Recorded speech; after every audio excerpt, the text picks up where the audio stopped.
પ્રભુ. અરે દેવો, આટલા ભયભીત કેમ જણાવો છો? નહીં, અમારા સુધી આવવાનું પ્રયોજન.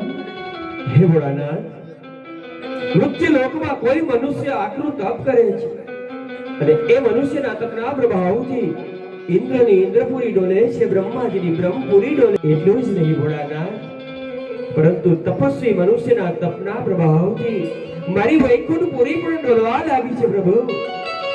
તો હે કૃપા નિદાન શિવશંકર, એ મૃત્યુ લોકનો માનવી આટલું આકરું તપ કરીને શું મેળવવા માંગે છે જણાવો ભોળાનાથ. અરે દેવો, આપ નિર્ભય થાઓ કે મૃત્યુ લોકનો માનવી એ તો મારો પ્રેમીલો ભક્ત છે. તેને ત્યાં શેર માટેની ખોટને કારણ એક પુત્ર પ્રાપ્તિ માટે આજ મારી તપસ્યા કરી રહ્યો છે.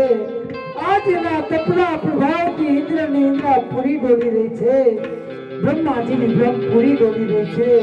એના તપના પ્રભાવથી જ આજ આપની વૈકુંઠપુરી ડોલી રહી છે.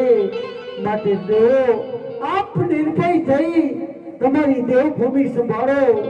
મારા પ્રેમીલા ભક્તની મનોકામના જરૂર હું પૂર્ણ કરીશ. એ દેવ